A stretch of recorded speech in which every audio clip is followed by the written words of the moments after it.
semua, nama saya Nana. Selamat bergabung di Rock Philadelphia Worship Experience. Terima kasih Anda sudah begitu setia beribadah bersama dengan kami setiap hari Minggu. Jika ini adalah pertama kalinya Anda beribadah bersama Rock Philadelphia, kami senang sekali Anda bisa bergabung bersama kami. Kami harap Anda bisa ikut berpartisipasi bernyanyi bersama di sesi pujian dan penyembahan yang akan kita mulai sebentar lagi. Dan semoga firman Tuhan pada hari ini dapat memberikan kita kekuatan, pengharapan, dan mengingatkan kita bahwa Tuhan itu baik, Tuhan itu penuh kasih, dan Dia Allah yang setia. Selamat hari Minggu, mari kita mulai ibadah kita.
Segala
yang setia, waktumu selalu yang terbaik. Engkau Tuhan sandaranku, dan ku hanya kan berharap padamu. Satu-satunya yang ku andalkan, satu-satunya yang ku percaya. Engkau sumber kekuatan, sumber pengharapan, sumber kedamaian.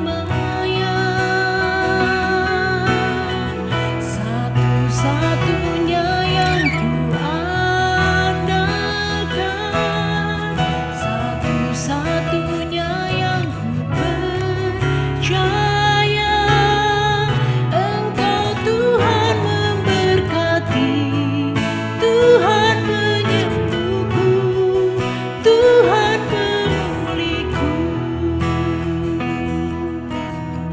Satu-satunya yang ku andalkan, satu-satunya yang ku percaya. Engkau sumber kekuatan, sumber pengharapan, sumber kedamaian.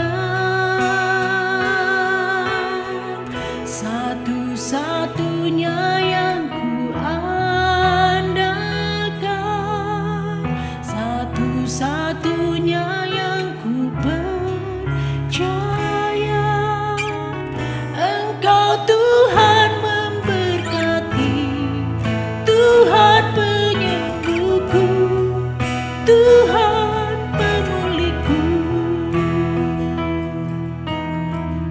Engkau Tuhan memberkati, Tuhan penyembuhku, Tuhan pemulihku.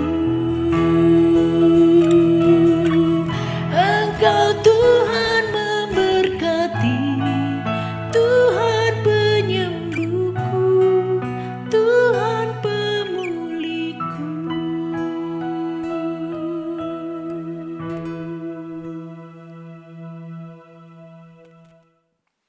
Bapa, kami mengucap syukur atas kebaikan Tuhan dalam kehidupan kami.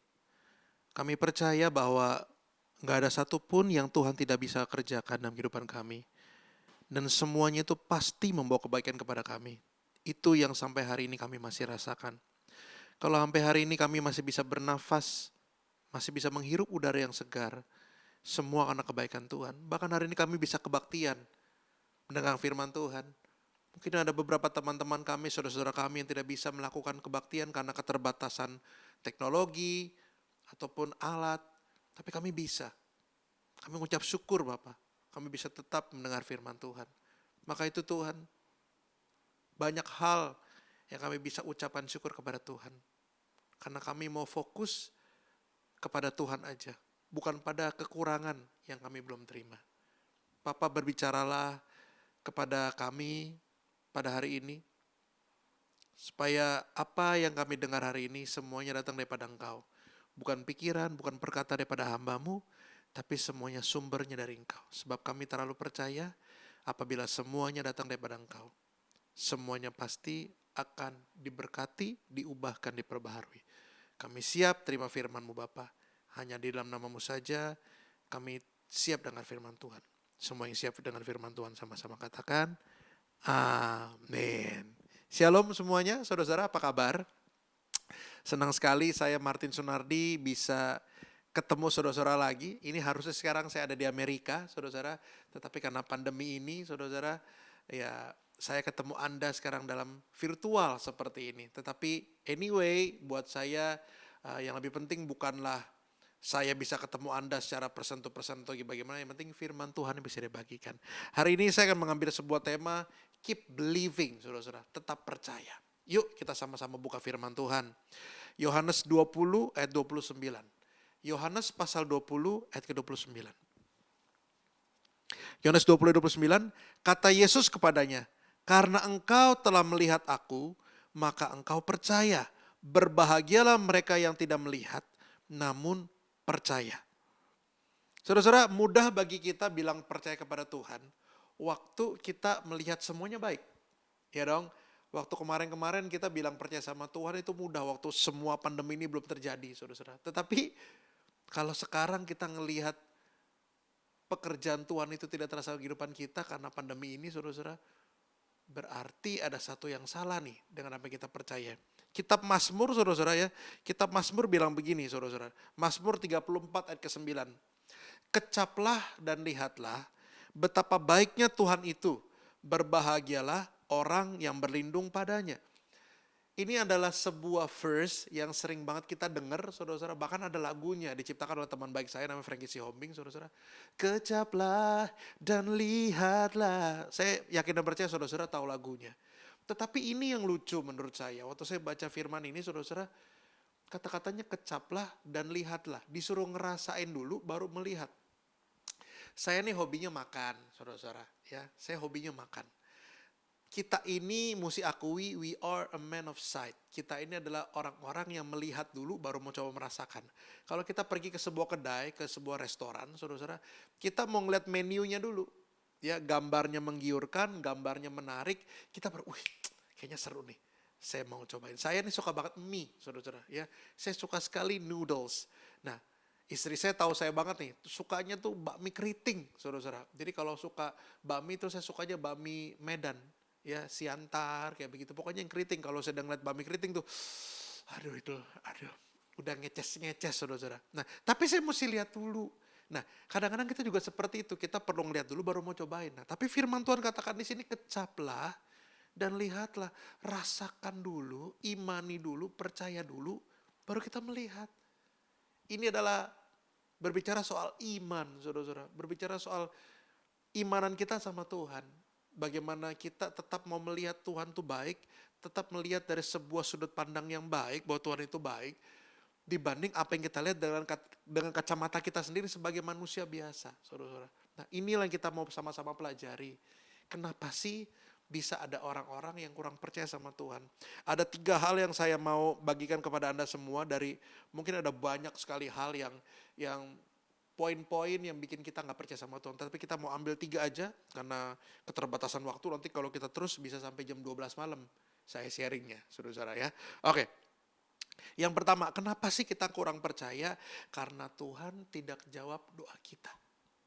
Kenapa sih kita kurang percaya? Karena Tuhan kita rasa tidak menjawab doa kita, saudara-saudara. Ya, karena kita rasa Tuhan tidak menjawab doa kita. Kita lagi sakit, ya. Awal-awal, saudara-saudara, kita beriman. Awal-awal kita percaya penuh. Tapi by the time, ya, lewati waktu demi waktu, saudara-saudara, kita belum sembuh-sembuh juga, mulailah keraguan itu timbul dalam kehidupan kita. Ya, kita minta jodoh, kita minta pekerjaan, saudara-saudara.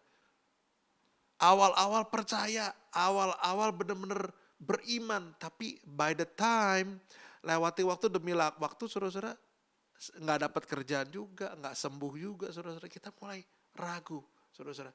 Inilah hal yang pertama membuat kenapa kita bisa kurang percaya sama Tuhan, karena ada hal-hal yang kita sudah doakan, tetapi kita rasa Tuhan tidak menjawab atau belum menjawab, saudara-saudara. Inilah kadang-kadang membuat kita menjadi kurang percaya. Yang kedua, kenapa kita kurang percaya? Karena kita insecure, saudara-saudara.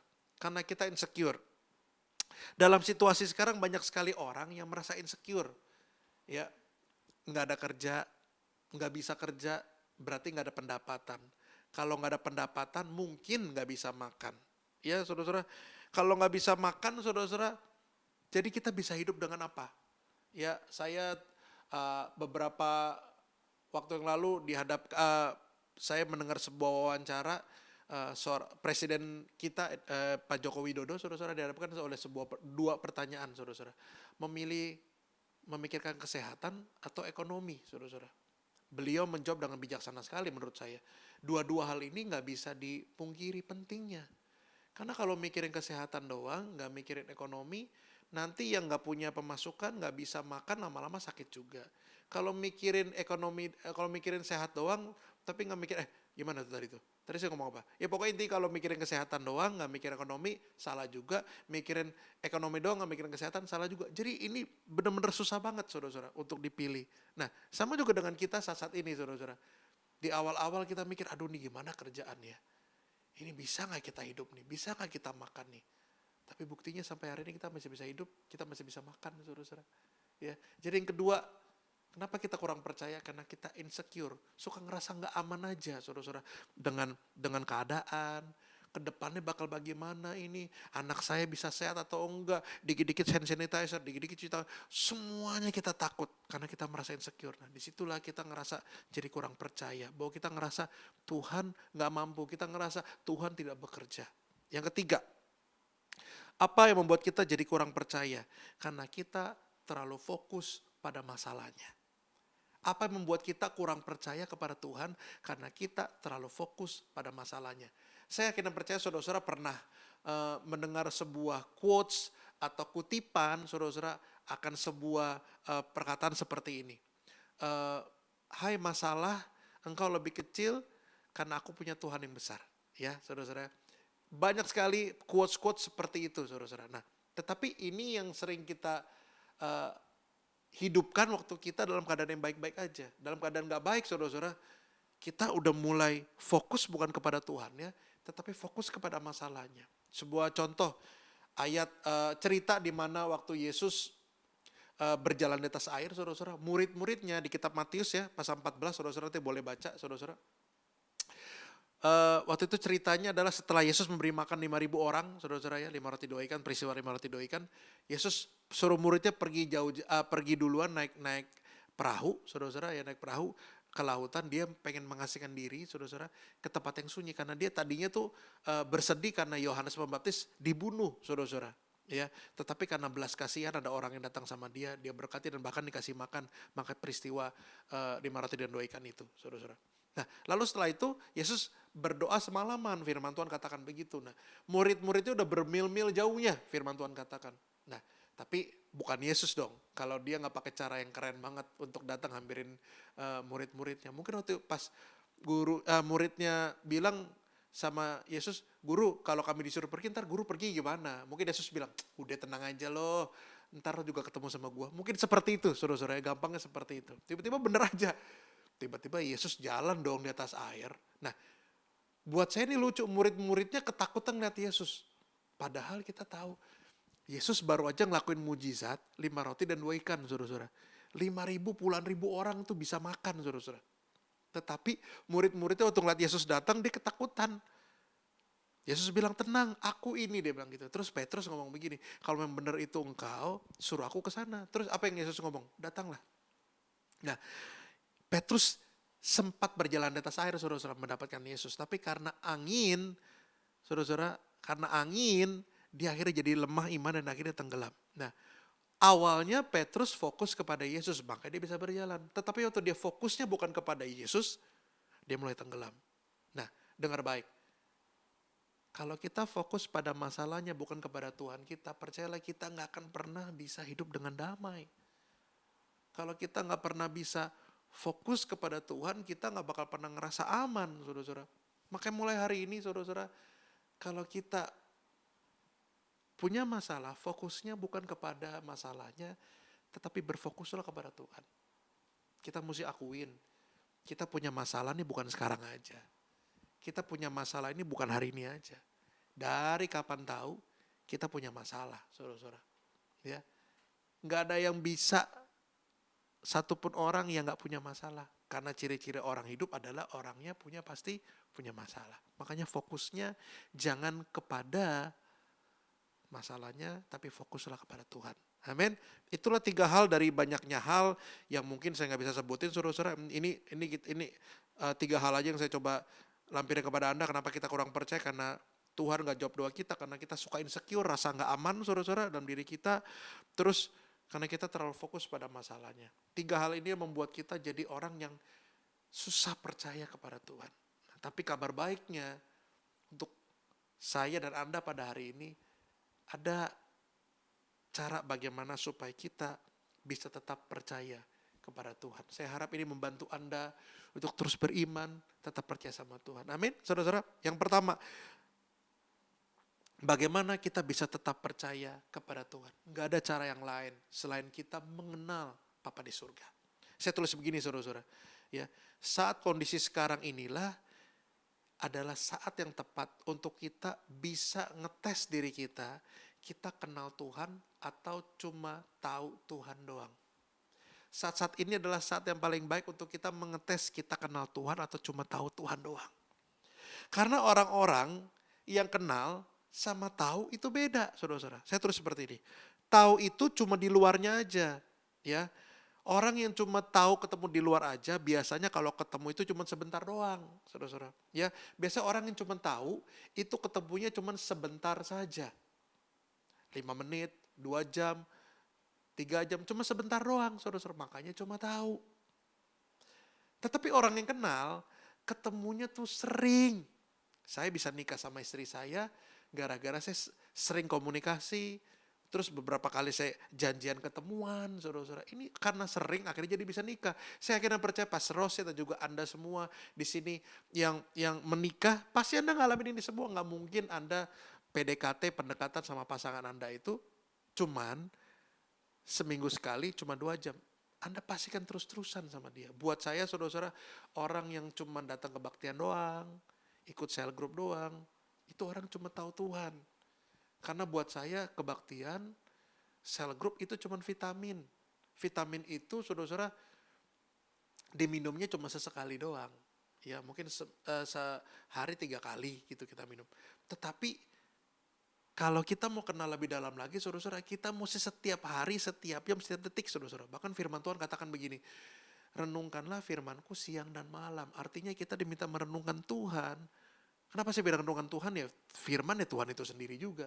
Merenungkan Tuhan setiap hari, siang dan malam, saudara-saudara. Kalau kita bisa terus lakukan itu, percayalah. Anda akan jadi pribadi yang mengenal Tuhan. Dan kalau Anda kenal Tuhan nih, pasti Anda akan punya sudut pandangnya Tuhan. Karena orang yang semakin dekat, saudara-saudara, itu punya sudut pandang Tuhan. Ya, masalahnya banyak orang Kristen ngaku kenal, tapi waktu punya masalah kayak nggak kenal, saudara-saudara. Waktu punya masalah kayak nggak kenal, waktu nggak punya masalah seakan-akan seperti kenal sama Tuhan. Orang yang kenal itu, saudara-saudara ya, saya tulis nih, ada 2. Orang yang kenal itu waktu masalah datang pasti tahu tujuannya. Ya dong. Orang yang kenal, kita dekat sama Tuhan, kita pasti tahu tujuan Tuhan waktu menguji kita tuh buat naik kelas. Bukan buat jatuhin kita, bukan untuk membuat kita, membuat kita jadi yang down, bukan. Tetapi kita karena kenal Tuhan, kita gak akan bilang begini, why? Bahkan terus ngungkit-ngungkit lagi. Kan saya sudah berdoa, kan saya sudah melayani, kan saya sudah sering kebaktian. Ngungkit-ngungkit, seakan-akan apa yang dia lakukan selama ini tuh jadi sebuah kredit yang bisa dibanggakan. Padahal itu kan keperluan untuk diri kita sendiri juga, kebaktian, melayani, cell group, apapun itu untuk kebutuhan kita, saudara-saudara, kebutuhan kita. Terus waktu punya masalah kita bilang sama Tuhan, kita apa begini. No, dengar baik. Semakin kita kenal Tuhan, kita pasti mengerti. Tuhan tuh ada cara mainnya. Ikutin aja cara mainnya. Di sini saya percaya dia suka main game kok. Tugasnya cuma satu, supaya kita bisa menang, ikutin aja aturan mainnya. Nah ikut Tuhan juga sama, saudara-saudara. Kalau kita mau menang, ikutin aja aturan mainnya Tuhan. Dengan cara apa? Kenal sama Tuhan. Semakin kita kenal Tuhan, kita tahu aturan main Tuhan. Kita kenal aturan main Tuhan. Kalau kita kenal aturan main Tuhan, percaya deh, kita gak akan bilang why, waktu masalah datang kepada kita, tetapi kita akan bilang apa? Thank you.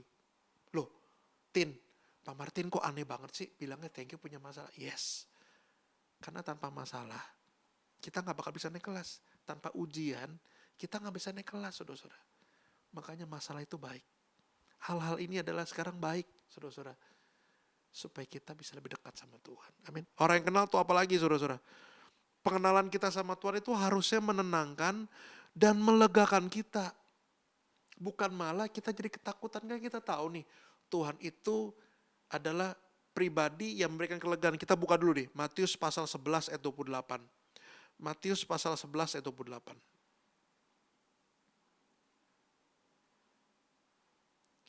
Matius pasal 11 ayat 28, marilah kepadaku semua yang letih lesu dan berbeban berat, aku akan memberi kelegaan kepadamu. Jadi waktu kita lagi punya masalah seperti ini, Tuhan minta kita datang. Datang sama dia. Supaya apa? Supaya Tuhan memberikan kelegaan kepada kita semua. Ayat 29 ngomong begini, pikulah kuk yang kupasang dan belajarlah padaku. Kita diminta untuk belajar. Jadi waktu kita ngalamin masalah, kita ngalamin ujian, kita diminta Tuhan untuk belajar. Karena aku lemah lembut dan rendah hati. Dan jiwamu akan mendapatkan ketenangan. Sebab kuk yang kupasang itu enak dan bebanku pun ringan. Kalau kita bersama-sama dengan Tuhan. So mulai hari ini, supaya kita bisa tetap percaya sama Tuhan, mulailah kenal sama Tuhan. Bukan cuma sekedar makan vitaminnya, tapi hidupi Tuhan setiap hari. Supaya kita tetap kuat, saudara-saudara. Amin, saudara-saudara. Ya, yang kedua, bagaimana supaya kita bisa tetap percaya kepada Tuhan. Yang kedua, jadikanlah Tuhan sebagai Bapa kita. Jadikanlah Tuhan sebagai Bapa kita. Bapa yang baik, saya coba jabarkan, saudara-saudara, Bapa yang baik itu seperti apa sih? Bapa di dunia itu tuh, walaupun dengan kekurangan, saudara-saudara itu udah baik banget loh sama anak-anaknya. Saya nih, sebagai orang tua ya, sebagai papa, ingin banget berikan yang terbaik buat anak-anak saya. Betul. Saya ingin berikan yang terbaik untuk anak-anak saya. Kalau saya, papa di dunia yang gak sempurna aja bisa berbuat baik sama anak-anaknya, apalagi papa di surga, saudara-saudara. Yang pertama, Bapa yang baik itu seperti apa? Bapa yang baik adalah Bapa yang memberi ganjaran dengan sebuah tujuan. Bapa yang memberi ganjaran dengan sebuah tujuan. Bapa yang memberi punishment, Bapa memberi ajaran atau ketegasan, kedisiplinan dengan sebuah tujuan, saudara-saudara. Ibrani pasal 12 ayat 6 sampai ke 8. Ibrani pasal 12 ayat ke-6 sampai ke 8. Rambut saya jadi gondrong ya, saudara-saudara belum pernah lihat saya rambutnya gondrong nih. Saya biasanya rambutnya spike begitu nih, sekarang jadi gondrong nih, saudara. Gak dikasih potong rambut sama istri, saudara-saudara. Takut COVID. Ibrani 12 ayat 6 sampai 8. Ibrani pasal 12 6 sampai 8. Karena Tuhan menghajar orang yang dikasihinya dan ia menyesah orang yang diakuinya sebagai anak. Jadi kalau kita mau diakui Tuhan sebagai anak, saudara-saudara, berarti kita mesti siap dihajar dan disesah oleh Tuhan. Katakan amin. Kita siap dihajar dan disesah oleh Tuhan. Katakan amin. Kita siap dihajar dan disesah oleh Tuhan. Katakan amin. Nah, sesah ini artinya, saudara-saudara, saya coba lihat Kamus Besar Bahasa Indonesia, artinya ada dua. Dipukul dan dibanting, saudara-saudara. Ya, ini bukan literally kita kayak dibanting itu, bukan. Tetapi intinya, dibentuk, saudara-saudara. Tujuan Tuhan memberi ganjaran kepada kita, kedisiplinan kepada kita untuk membentuk kita. Supaya kita jadi pribadi yang semakin serupa dengan Bapa di surga. Ya, ayat 7. Jika kamu harus menanggung ganjaran, Allah memperlakukan kamu seperti anak. Di manakah terdapat anak yang tidak dihajar oleh ayahnya? Ada nggak, saudara-saudara? Saya yakin dan percaya kok setiap anak, saudara-saudara, orang tua punya metode cara mengajar masing-masing berbeda-beda. Ada yang nggak main tangan, ada mungkin yang main tangan tetapi penuh dengan kasih ya, bukan berarti kayak nonjok itu, bukan. Ada yang mungkin main tangan dengan penuh kasih. Kalau saya sentil, saudara-saudara, saya biasanya suka sentil. Kalau istri saya face on the wall, disiplinnya seperti itu. Ya, masing-masing punya, tetapi tujuannya baik kok. Kalau anak kita salah, kita hukum supaya dia sadar dia salah dan besok-besok tidak melakukan hal seperti itu lagi. Betul ya, saudara-saudara ya. Tapi saya nggak pernah nemuin ada orang nih, seorang bapak atau seorang ibu, saudara-saudara, menghukum anaknya atau nyentil atau pukul atau cubit anaknya kayak begini misalnya. Lagi diam anaknya tiba-tiba ditabok, pak gitu. Kenapa pak? Kenapa kok ditabok? Ya, papa nggak ada kerjaan, iseng ngetabok kamu aja. Ada nggak saudara-saudara kayak gitu? Saya kira nggak ada.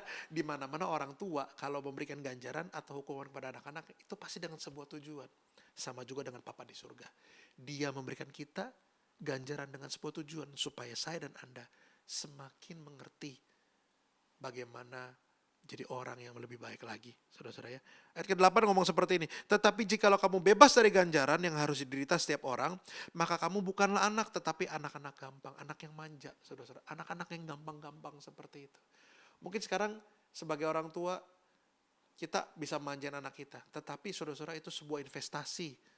Kita merawat anak itu investasi. Kita menabur sesuatu hari ini, kita akan menuai sesuatu nanti di depannya. Kalau kita menuai sesuatu yang buruk, percayalah kalau kita akan menabur sesuatu yang buruk, kita akan menuai sesuatu yang buruk juga nanti. Kalau Anda manjain mereka sekarang, ya Anda akan menuai itu nanti. Dan susahnya luar biasa, saudara-saudara. Makanya Bapa yang baik adalah Bapa yang memberikan ganjaran dengan sebuah tujuan. Amin. Yang kedua, Bapa yang baik itu seperti apa? Bapa yang baik itu tahu kapan memberi permintaan anak-anaknya. Bapa yang baik itu tahu memberi kapan waktu yang terbaik untuk memberi kepada anak-anaknya. Saudara-saudara, saya kadang percaya kita sering minta kok sama Bapa di surga. Kita mau ini, kita mau ini, kita mau itu, kita mau ini. Betul nggak saudara-saudara? Tetapi saudara-saudara, dengar baik. Kesiapan kita menerima apa yang kita minta itu jauh lebih penting di hadapan Tuhan dibanding kita menerima apa yang kita minta kepada Tuhan. Saya ulang sekali lagi ya. Kesiapan kita menerima apa yang kita minta kepada Bapa di surga itu jauh lebih penting daripada kita menerima apa yang kita minta kepada Tuhan. Kenapa sih kadang-kadang waktu kita minta Tuhan gak kasih sekarang? Saudara-saudara dengar baik. Tuhan mau berkatin orang tuh gampang banget. Bener-bener gampang. Kayak begitu doang gampangnya. Tetapi kalau orangnya belum siap saudara-saudara, percaya deh semuanya akan berantakan. Seorang suami, kepala keluarga, seorang bapak yang minta diberkati sama Tuhan, segampang itu Tuhan bisa berkati. Tetapi kalau mereka belum siap menerimanya, percayalah, keluarganya akan berantakan, hidupnya akan berantakan. Makanya di hadapan Tuhan, kedewasaan kita menerima, kesiapan kita menerima, itu jauh lebih penting daripada kita mendapatkan apa yang kita terima. Kalau semuanya di hadapan Tuhan terasa pantas untuk kita terima, karena kita sudah dewasa dan kita sudah siap, percaya deh, gak mungkin Tuhan tunda-tunda, Tuhan pasti kasih. Tetapi masalahnya, kita siap gak? Karena buat saya, saudara-saudara, sukses itu adalah kesiapan ketemu kesempatan. Ya, kesuksesan adalah kesiapan ketemu dengan kesempatan. Kalau kitanya punya kesempatan, tapi kita nggak siap, ya nggak bakal sukses. Begitupun sebaliknya, kalau kita siap nggak ada kesempatannya, ya nggak bakal sukses-sukses juga. Makanya penting, saudara-saudara, kita percayakan diri kita kepada Tuhan, supaya apapun yang kita minta, biarlah kita terima sesuai waktu yang terbaik untuk kita semua. Kalau Anda boleh baca di rumah, saudara-saudara, kita nggak ada waktu bahas panjang. Pengkhotbah 3 ayat 1 sampai 15, Anda boleh tanya, Anda boleh baca. Dikatakan semua ada waktunya, saudara-saudara. Ya. Yang ketiga, Bapa yang baik itu seperti apa? Bapa yang baik itu mengajar kepada anak-anaknya di dalam setiap kondisi. Bapa yang baik itu mengajar segala sesuatu kepada anak-anaknya di setiap kondisi. Ulangan 6 ayat ke-7. Ulangan pasal 6 ayat yang ke-7, saudara-saudara. Ulangan pasal 6 ayat ke-7. Haruslah engkau mengajarkannya berulang-ulang kepada anak-anakmu dan membicarakannya apabila engkau duduk di rumahmu, apabila engkau sedang dalam perjalanan, apabila engkau berbaring, dan apabila engkau bangun. Kalau saya boleh rangkum, saudara-saudara, apa yang dikatakan kitab Ulangan ini adalah kita harus ngajarin berulang-ulang kepada anak kita kapanpun dan dimanapun. Kapanpun dan dimanapun. Begitu juga dengan Tuhan, saudara-saudara. Dia mengajar kepada kita kapanpun dan dimanapun. Seperti pandemi ini, saudara-saudara. Buat saya, Tuhan lagi ngajarin kita banyak hal sekarang ini, saudara-saudara. Kalau dulu kita mau kebaktian, bilang sibuk kerja, mesti ke pabrik. Sibuk kerja, mau kebaktian, nggak bisa, capek. Karena kemarin udah seminggu mau kerja terus, mau kebaktian susah, waktunya nggak bisa. Mau doa, aduh capek banget nggak bisa. Nah sekarang you have all the time that you need. Anda punya banyak banget waktu sekarang yang Anda perlukan untuk beribadah kepada Tuhan, untuk lebih dekat sama Tuhan. Ya dong, yang kedua, saudara-saudara, apa yang Tuhan mau ajarin kepada kita? Mengenalin potensi kita. Saudara-saudara, istri saya nggak begitu suka masak orangnya. Ya, dia nggak gitu suka masak. Tetapi lewat pandemi ini, saudara-saudara, waduh, masakannya, ternyata istri saya talentanya luar biasa, saudara-saudara. Dia masakannya enak banget. Bener, masakannya enak banget. Bahkan nih saudara-saudara, Anda perlu tahu, saya ini melayani full time, saudara-saudara. Full time, full heart. Dan saya tidak bekerja di sebuah organisasi gereja tertentu. Ya. Saya berjemaat lokal di JPCC, betul. Tetapi saya tidak bekerja di organi gereja JPCC. Saya melayani sebagai evangelis penyanyi rohani keliling kemana-mana melayani, saudara-saudara. Nah, dengan adanya pandemi ini, saudara-saudara, dari bulan Maret sampai bulan Juni akhir ini, saudara-saudara, kalau saya hitung-hitung nih, hampir 50 pelayanan saya di-cancel, saudara-saudara. Saya ya, dari setiap pelayanan saya diberkati, itu buat saya, bagian saya lewat Tuhan, lewat gereja Tuhan dari Tuhan, saudara-saudara, yang harus saya terima gitu ya. Tetapi karena tidak ada pelayanan sama sekali, saudara-saudara, hampir 50 pelayanan, saya jadi nggak ada pemasukan. Jadi sekarang apa yang saya kerjakan, saudara-saudara, dengan istri saya, kita jual makanan, beneran, saudara-saudara. Anda nggak nyangka kan, saya bikin bakso goreng. Saya bikin bakso goreng, betul saudara-saudara. Wah, bakso goreng saya hauce sencingping, saudara-saudara. Luar biasa, ini beneran. Jadi kami ini hari-hari ini, saudara-saudara, ya kami jualan makanan. Saya nggak gengsi, saudara-saudara. Saya nggak malu. Karena buat saya ya kami survive. Kami perlu income buat kami masuk, saudara-saudara. Supaya kami bisa hidup. Makanya kami lakukan ini, dan ini latihan lagi. Apa yang Tuhan ajarkan kepada kami, ternyata kami punya potensi itu dalam diri kita masing-masing, saudara-saudara. Makanya saudara-saudara, Bapak yang baik itu ngajarin kita banyak hal. Saya percaya kok hari ini juga banyak orang diajarin Tuhan banyak hal. Contohnya hari ini juga kita diajarin mau lebih sehat lagi. Dulu boro-boro kenal sama tetangga, saudara-saudara. Sekarang jadi kenal tetangga lebih banyak. Ya, karena setiap jam 9 pagi semua berat keluar semua. Jam 7 pagi pada lari pagi. Semua sekarang peduli kesehatan. Kita sekarang jauh pengen lebih sehat lagi, saudara-saudara. Jadi banyak hal yang Tuhan mau ajarin kepada kita. Makanya yang kedua, supaya kita bisa tetap percaya sama Tuhan, jadikanlah Dia Bapa kita. Amin. Yang ketiga, yang terakhir, bagaimana sih supaya kita bisa tetap percaya kepada Tuhan? Milikilah iman yang benar. Milikilah iman yang benar. Loh, berarti ada yang iman yang salah dong Pak Martin? Yes, ada. Dengar baik. Iman yang salah adalah iman yang memaksakan kehendak. Saya ulang sekali lagi ya saudara-saudara. Iman yang salah adalah iman yang memaksakan kehendak. Biasanya iman yang salah itu adalah bisa disamakan dengan kata nekat, saudara-saudara. Ya, memaksakan kehendak itu sama dengan nekat. Tetapi iman yang benar adalah iman yang berserah. Iman yang salah, memaksakan kehendak, artinya Tuhan harus ikutin apa yang saya mau.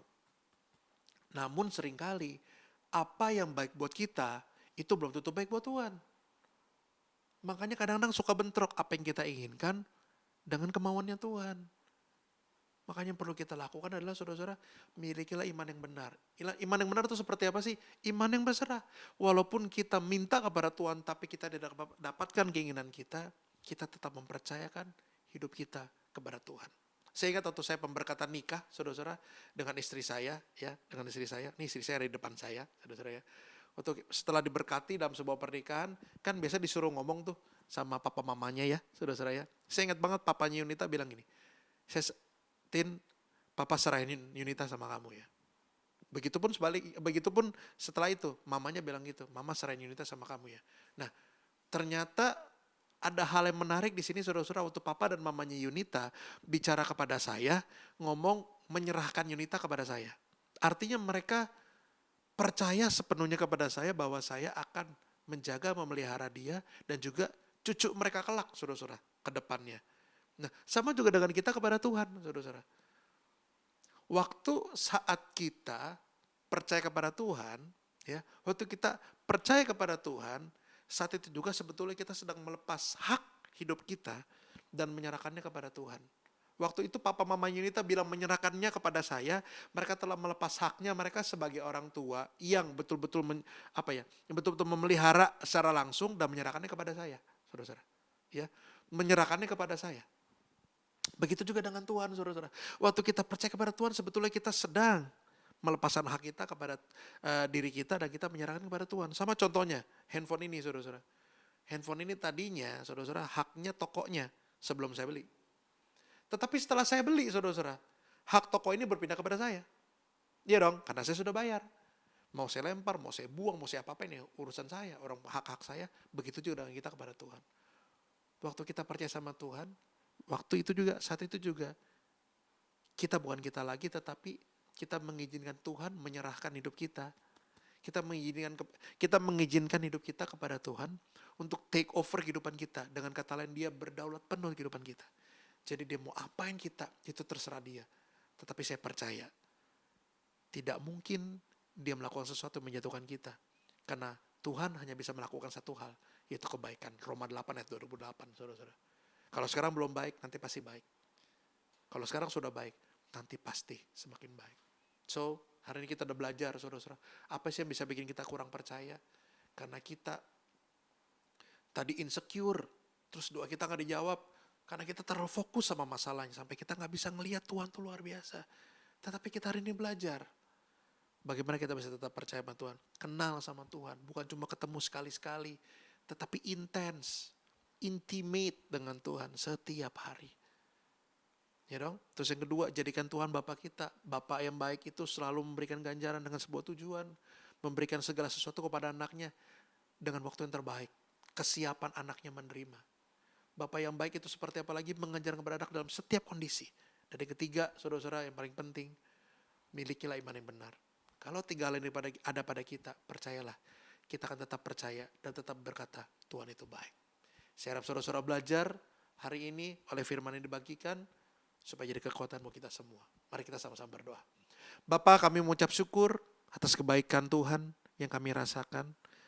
Kami boleh belajar firman-Mu hari ini, Bapa. Kami gak mau lagi jadi orang insecure. Bingung ini gimana ke depannya, ntar melangkah gimana ke depannya, saya bisa sehat atau enggak. Kami gak mau insecure. Kami mau tetap percaya sama Bapa di surga. Kalau sekarang doa kami belum dijawab, berarti mungkin kami belum siap terimanya. Tuhan tunggu waktunya. Kita selalu peduli sama hasil, tetapi Tuhan peduli sama prosesnya. Nikmatin aja proses itu. Karena waktu proses sudah berjalan dengan baik, kita pasti akan terima hasil yang luar biasa. Bagaimana kita bisa tetap percaya, kenal Papa di surga. Bukan cuma sekedar tahu, orang yang tahu itu ketemunya sekali-sekali. Tetapi orang yang kenal, pasti akan sering ketemu, ngobrol, intens. Dan semakin kenal, semakin mengerti, semakin kenal, semakin dekat, semakin kenal, semakin memahami karakter orang itu, pribadi itu. Dan akhirnya memiliki sudut pandang daripada pribadi itu. Dan gak mungkin kita mudah bilang Tuhan jahat, Tuhan kejam. Orang semakin kenal Tuhan, tahu bahwa Tuhan hanya bisa melakukan satu hal, yaitu kebaikan. Yang kedua, jadikanlah dia Bapa kita. Bapa yang selalu memberikan ganjaran demi ganjaran dengan sebuah tujuan. Bukan menjatuhkan, bukan untuk melemahkan, tetapi untuk mendidik kita supaya kita jadi pribadi yang lebih luar biasa lagi. Bukan anak yang manja, tetapi anak yang luar biasa. Memberi sesuatu tepat pada waktunya, tepat karena kita siap. Tepat karena kita sudah dewasa. Betul-betul siap menerimanya. Maka akan diberikan kepada kita, bahkan melebihi dari apa yang kita minta, yaitu yang terbaik dan luar biasa. Bapa yang baik selalu mengajarkan berulang-ulang di setiap kondisi. Nikmatilah masa-masa Tuhan sekarang mengajar kepada kita. Apa yang Tuhan ajarkan kepada saya mungkin berbeda dengan apa yang Tuhan ajarkan kepada Anda. Tapi biarkanlah pelajaran itu bisa kita terima hari ini. Supaya kalau semua ini sudah berakhir, kita akan bisa jadi orang yang kuat, luar biasa. Yang ketiga, yang terakhir, milikilah iman yang benar. Jangan jadi orang yang memaksakan kehendak.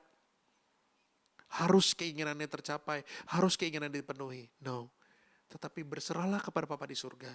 Dan biarlah Dia yang memberikan terbaik kepada kita sesuai dengan apa yang Dia inginkan dan Dia pikirkan di dalam diri kita.